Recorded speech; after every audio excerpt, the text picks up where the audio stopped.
Hey! Hello, my friend. Great to have you back. Great to have you. Most people watching do know you. We've had you on the program many times. I see you all over. But I'm not sure that everybody knows you, and you have an amazing story. Just briefly, you went from Islamic terrorist to born-again believer who loves Israel and the Jewish people. That's pretty amazing. Well, my mother was American, Christian. My father was Muslim, lived in the Middle East. I was born in Bethlehem, a little village that you guys sing about once a year and forget about us for the rest of the year. And I grew up in Bethlehem and in Israel. So I breathed the air of Israel. And I, was raised to hate the Jews, hate America. And whoever says that's not true, that's exactly what they teach in those schools. And so growing up in the schools in the Middle East, it really creates a terrorist. The Palestinian areas is probably the hub of all, top-notch terrorism in the entire world. I have first cousins who were terrorists. I have mastermind of a suicide bombing operation. I got another cousin who was shot in his way to Ben Yehuda Street to plant a bomb. Of course, I did my first operation when I was 16 years old. I planted a bomb, and it exploded. No one was hurt. And so 1993, my life took a turn. I wanted to convert my wife, Maria, to Islam. It's a duty of every Muslim male to convert his non-Muslim wife to Islam. In that process, my wife gave me some challenges. She said, do you always claim things about a book you never really read or studied? That means the Bible, because I made claims about the Bible, so you never really studied the Bible. So I said, for a woman, you're pretty smart. And I bought a Bible, began to read it, and right there from Genesis, really what I found out, that what's the antithesis of what's in the Bible was Islam, In other words, the spirit of Antichrist, if you look at the Bible, denies the Father and the Son. So as a Muslim, we denied the Trinity. We denied the crucifixion. Everything that is holy and precious in the Bible was made unholy in the Quran and in Islam. So I began to see, how could God manufacture many religions? It can't be possible. So that whole study ended up with me finding out that, God have ordained and spoken the truth from the beginning, as in Isaiah. For I am God, there is no other. I am God, there is none like me, foretelling the end from the beginning. It's not just 8,000 verses in prophetic verses in the Bible. The whole Bible was prophetic. So seeing everything from the names, Bethlehem, where he was born, everything was prophetic, all the way to Revelations, was talking about really the struggle between good and evil, between God and Lucifer. And the whole thing is so complex, but it just took me a year. I couldn't put the book down. And I ended up becoming a believer. After an argument with my wife, Maria, I really learned in America, the guy hits the couch. I was sitting down 3 o'clock in the morning in the couch. She won. She won. And I said, it's either she's right and I'm wrong. How could she be right and I'm wrong? She's a woman. I'm a man. I had to end up confessing that I was wrong. And she told me a month later, you're not the husband that I've known. I said, do you want the old husband? She says, no, I like the new one a lot better. Praise God. Thank you very much.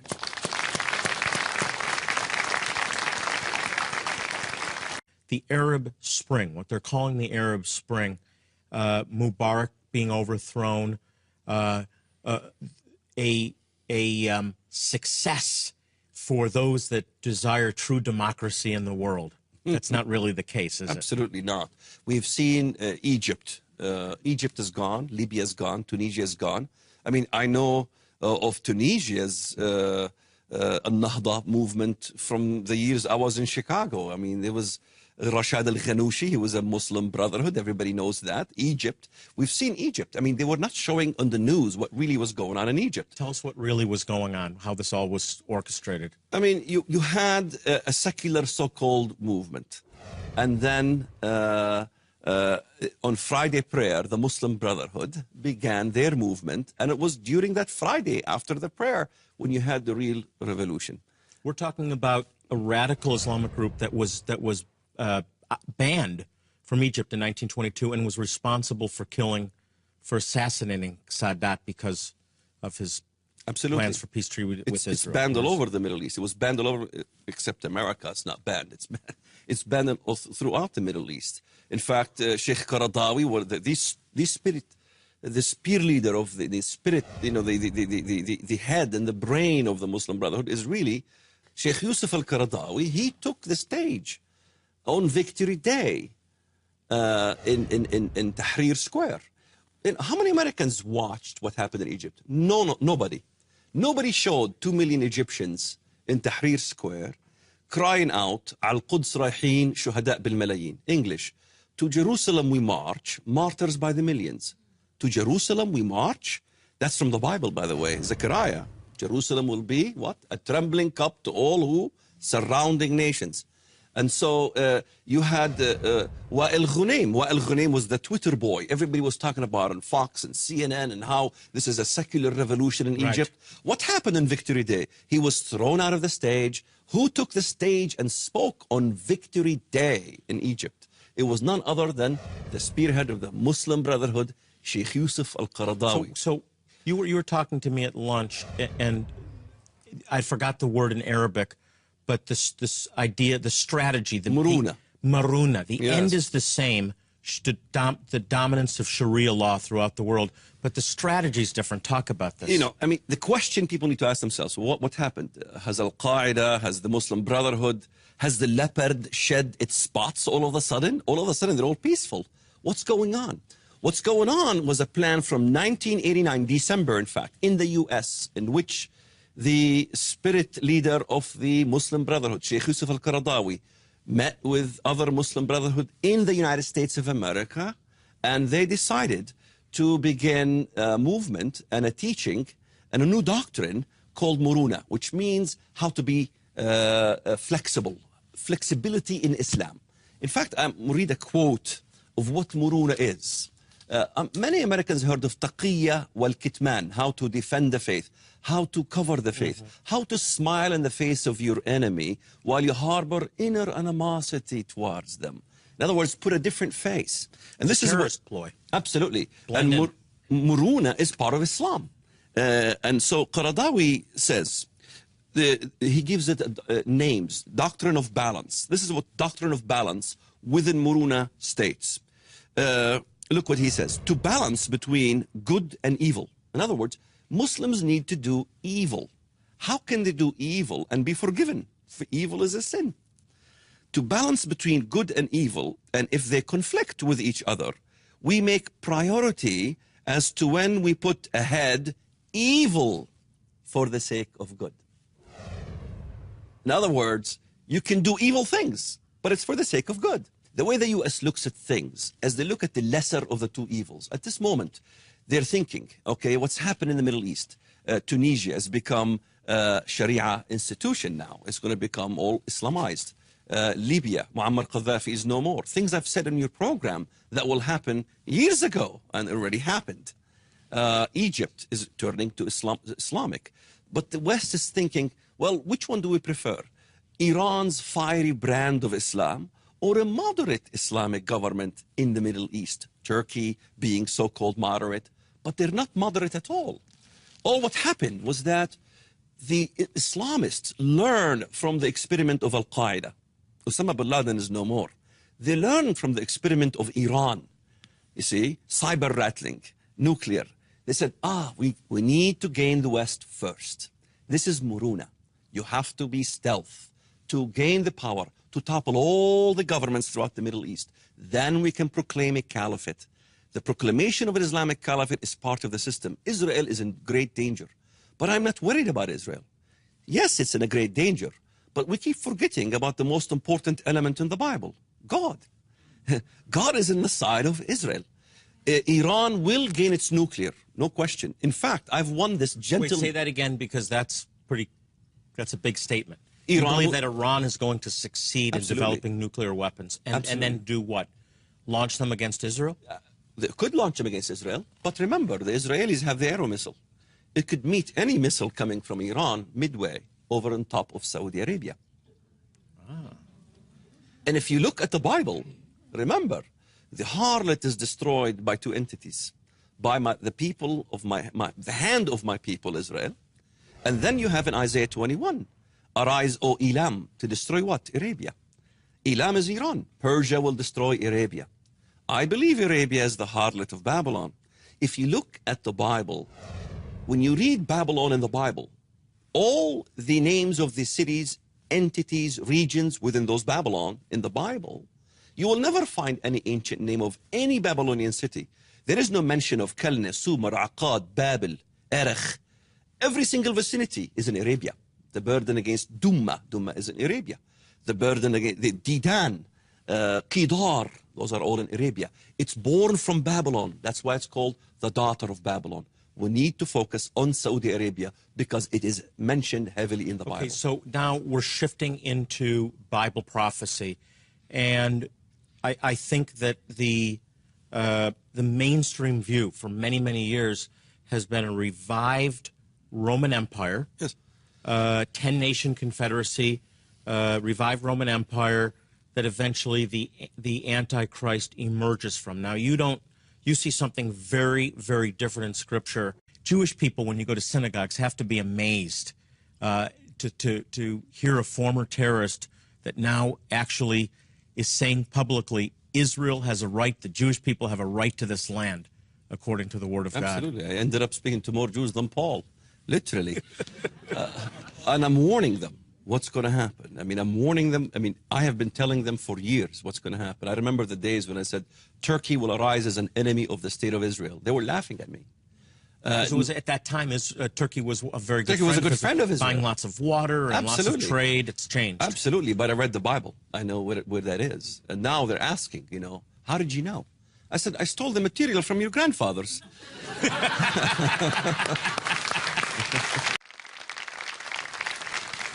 Welcome back to Jewish Voice. I'm Jonathan Bernis, and if you've just joined us, I'm talking with a former terrorist and member of the PLO, Walid Shubat. Walid, let me go back and ask you this. Give us the scenario, the end-time scenario that you see taking shape in the Middle East. Look, Jonathan, it's not the EU. What we've seen going on in the Middle East is exactly what we shared years ago on your program. North Africa will fall. Egypt will fall. It's very difficult for proponents of the European Union to argue these arguments that I'm about to give. Number one, all the verses in the Bible, no exception, all of them, which literal names of nations are mentioned, all of them are Islamic, that the Bible deals with. Any burden against any country is against Muslim countries, even though Rome is mentioned about 15, 16 times in the Bible, not once in destruction. Also, all the verses in the Bible where Christ fights. How many times did I go to American churches and ask them, the Lord comes riding in a swift cloud, and where is he going? Nobody knows. Isaiah 19, the Lord comes riding in a swift cloud and is going into Egypt. This is how me and Joel Richardson knew Egypt is going to be a turmoil. There's going to be civil war in Egypt. 2012, 2013, you're going to see civil war beginning in Egypt between Salafi Muslims, Muslim Brotherhood. There's going to be the tremendous butchering of the Copts in Egypt. Okay? Christ, he comes from Lebanon too, Isaiah chapter 10. Lebanon shall fall by the mighty one. Even when the cry to Christ to come to Egypt, the believers cry out to Christ to come to Egypt to help them. And God will send them a savior and a mighty one. That's the Messiah. When was the last time you had a Sunday school? Today we'll be discussing how the Lord Jesus Christ is going to come fight the Muslims in Egypt and rescue the Copts. It doesn't exist, but it is there. It's all over the Bible. If you look at the allegories, even the allegories, Revelation 13, it's the body of a leopard. There is no scholar in the world that would say the leopard is Rome. The leopard is Greece. In fact, Christ fights in Greece. Well, are we saying Greece, Athens? No. I will set your sons, O Zion, against your sons, O Greece. That's Zechariah chapter 9:13. Ionia is in Turkey. Turkey today is Greece. When the Bible talked about the coming Antiochus, and he says he comes from Syria, well, he didn't, they said he comes from Greece. I'm sorry. He didn't come from Athens or Cyprus. He came from Syria. Antiochus. There's prophecies about Antiochus. He comes from the Grecian Empire, right? And that's pretty clear. He came from Syria. Well, Syria was part of the Grecian Empire. We're making the mistake of looking at the modern borders. Absolutely. Modern names, modern borders. When it says Ethiopia, they think that's Christian Ethiopia. No, Kush is Sudan and Somalia, south of Egypt. Look at the Unger Bible Dictionary. It's not Abyssinia, it's Kush. So we have to understand the geography of the times that the Bible was written. And also God is very geographic. It says Yavan doesn't mean Yavan and his children and the Europeans. It means, Ionia, Yavan. And that's in Turkey. So Turkey plays a growing role. Jesus said I want you to go back to something. I want to go back to something we talked about before, the prophecy of a recovery from a head wound, which we've looked at traditionally as an individual. I know John F. Kennedy was going to suddenly reappear. Did he appear? He's surviving from the fatal head wound in Dallas. You have a different interpretation. Everybody who named the Antichrist was wrong. Everybody. So if they're all wrong, these so-called scholars, why do you trust them still? The head wound is regarding an empire. A head is an empire. We go back to Daniel chapter 2. The stone became a great mountain. 7 mountains they are. Those are not the hills of Vatican. If they are, when did 5 hills fell? 5 have fallen, the kings with their kingdoms. It's number 7. And if it's a long interpretation, but God's war and terror talks about these kingdoms. Egypt, Assyria, Babylonia, Persia, Greece, Rome, number 6, number 7. Who took the mantle from the Roman Empire? Turkey, Muhammad II. And let's think about what Jesus said. He says, Pergamus, thou art the seat of Satan. The seat of the Antichrist is in Pergamus. Who said that? Jesus. Do we ignore Jesus and we listen to prophecy buffs? That's what drives me crazy about prophecy buffs today. But in fact, Western scholars of Bible prophecy didn't believe what the buffs are saying today. You look at Matthew Henry. Matthew Henry says, well, there's 4 interpretations to the little horn. Some say Seleucid. Some say it is Rome. Some say it is Turkey. Let's wait and see, because prophecy have multiple fulfillments. We must give God the latitude to what he was trying to tell us. I don't think most people know Turkey was the center of the caliphate. It was the center of the Muslim world. Absolutely. This was the head. That's what was during wounded. the Ottoman Empire. You removed the Islam. And they ruled Israel until 1917. Yes. In fact, they're right. It's the Pope. It's not the Christian Pope. It's the Muslim Pope. A caliph is literally the representation of Muhammad on earth. So Turkey recovers Recovers from the head wound inflicted absolutely. by the by British peace, Empire. he will deceive many. They will use secular, peaceful Islam. That's what we have to be careful of. We have to be more careful of secular Islam than we are careful of Al-Qaeda style Islam, because it's the same Islam. Question: what is the difference between, let's see, Anwar Awlaki, okay, and Faisal? Explain who he is, by the way. Anwar Awlaki is a terrorist who urged Nidal Malik Hassan to kill how many Americans at Fort Hood? Okay, he's a terrorist. Osama bin Laden. What's the difference between these guys and Faisal Abdul Rauf, the man behind the Ground Zero mosque, who wanted to build a mosque by Ground Zero? He's very respected in the political arena. He's a secular, peaceful Muslim. The difference is simply the means. Faisal Abdul Rauf in the Arabic says, we want America to become what? Sharia compliant. That's not my term. He even coined the term. America must become Sharia compliant, but we must do it through stealth. We must do it through muruna. Maruna, we talked about that briefly. It's a strategy, right? Absolutely. It's a strategy that allows what's not allowed in Islam under Sharia law right. to accomplish by peace an end. You will deceive many. By false peace, in other words, we come in peace. Well, when they say peace and safety, sudden destruction will come. It's about false peace. Where do you see America coming into Bible prophecy? That's a great question. Turkey is the second largest army in NATO. Americans don't understand. He says Turkey. What's this country, Turkey? Second largest army in NATO. Larger than the army of Great Britain, France, and Germany combined. Anybody know that, by the way? I didn't. Yeah.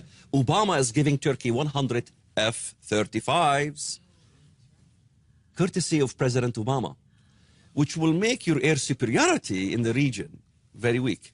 Now, America is number 1, Turkey is number 2 in NATO, as far as the army, okay? Where America fits is interesting. People ignore where America is in the Bible. In Daniel chapter 11, the Antichrist, he declares war on the strongest fortresses, the strongest military might in the world. He will declare war against it. You might think he will win. No. Ezekiel 28 tells us the most terrible of the nation will come against him. Terrible doesn't mean ugly, awful. It means terrible in battle. The most powerful of the nations will come against him. Those nations, the Bible says, will take him and will throw him into the pit. In other words, what America's position will be exactly as it was in Germany, exactly as it was with Japan, exactly as it was with the Iraqi, what's his name? Saddam Hussein. Saddam Hussein, who brought him to justice? It was America. Noriega, who brought him to justice? The same thing is going to happen. God's going to use those nations. We keep forgetting when we read the birth of Jesus in Bethlehem. He was born in Bethlehem.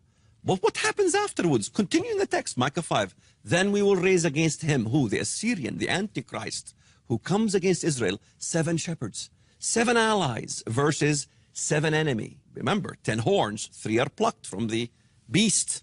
There will be 7 kings fighting against 7 kings. Righteous ones versus unrighteous ones, that's the Antichrist.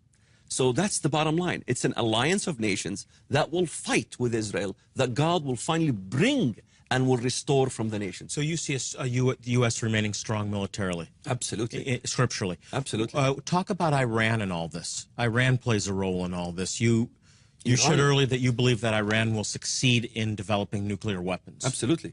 They will succeed because, look, we can't forget the importance of Iran here. I mean, if you look at Revelation 13, the feet of a bear. The bear is Medo-Persia. The bear rises on one side. Well, wait a minute. Medo-Persia. Medo was Kurdistan, the Kurds. Persia was Iran. And let's not forget, there's no longer Media. Today there's Persia. The bear rises on one side. One of them will arise in the end. Let's not forget, Turkey and Iran have a lot in common. People forget. The religious institution of Iran are not Persians, they're Azeri Turks. So the religious institution in Iran is run by Turks. So there is a great deal of closeness between the two. Let's not forget Ezekiel 38. Gog, be a guard for them. People told me that's Russia. Russia will guard Libya and Sudan. What are you talking about? I said, Turkey will guard Iran. Guess who guarded Iran when the nuclear issue came up? Wasn't it Turkey that says we're going to take care of the uranium, we're going to put it in Brazil? Wasn't it Turkey that threatened Israel? If you do anything against Iran, we will not stand by. Isn't it Turkey that's putting its armada on the Mediterranean, threatening Israel and threatening Greece? Is it not Turkey that is sending flotillas to Israel? Is it not Turkey? What were we saying for 15 years to the American people? And isn't the American people putting wax in their ears and not listening? Yeah, I've been talking about this all month. He who has ears to hear, let them hear. Well, we've only been able to scratch the surface. As you can see and hear, this is a very complex topic, but we need to understand the times we live in. That's why I'm urging you to get this book, God's War on Terror, Islam, Prophecy, in the Bible. We've just scratched the surface. We're talking about over almost 500 pages of material. 700 pages. We made the font smaller because they told me Americans won't read 700 pages. So I said, I will they'll read 500, right? And I'm coupling it. I'm also including it with a much easier to read book. A Rabbi Looks at the Last Days. I don't think they conflict that much, actually, Waleed. I think you need to get these books so you understand the times we live in. Last question for you. How close are we to the end? The problem with saying, Erdogan of Turkey could be the Antichrist, well, there's a problem with that. We don't know. The reason we don't know is because Daniel chapter 7, verse 24, these 10 kings have to rise first. And then the 11th one will be the one. So we're seeing Tunisia, Libya, Egypt begin to count. There will be 10 will arise from that Greco-Roman. It's not really Roman. It's not really Greco. It's Greco-Romano, really, combined together. Those will arise. And we see those arising. Then the final one will come after that. So it could be the next one in the Turkish government. Well, until he returns, we'll keep having you back on to give us updates. Thank you so much, Waleed, for being back. Waleed Shoebat, everybody. struggle between good and evil, between God and Lucifer. And the whole thing is so complex, but it just took me a year. I couldn't put the book down. And I ended up becoming a believer. After an argument with my wife, Maria, I learned in America, the guy hits the couch. I was sitting down 3 o'clock in the morning in the couch. She won. She won. And God I said, you know, it's either she's right and I'm wrong. How could she be right and I'm wrong? She's a woman. I'm a man. You know, I had to end up confessing that I was wrong. And she told me a month later, you're not the husband that I've known. I said, do you want the old husband? She says, no, I like the new one a lot better. Praise God. Thank you very much. Hey! Hello, my friend. Great to have you back. Great to have you. Most people watching do know you. We've had you on the program many times. I see you all over. But I'm not sure that everybody knows you, and you have an amazing story. Just briefly, you went from Islamic terrorist to born-again believer who loves Israel and the Jewish people. That's pretty amazing. Well, my mother was American, Christian. My father was Muslim, lived in the Middle East. I was born in Bethlehem, a little village that you guys sing about once a year and forget about us for the rest of the year. And I grew up in Bethlehem and in Israel. So I breathed the air of Israel.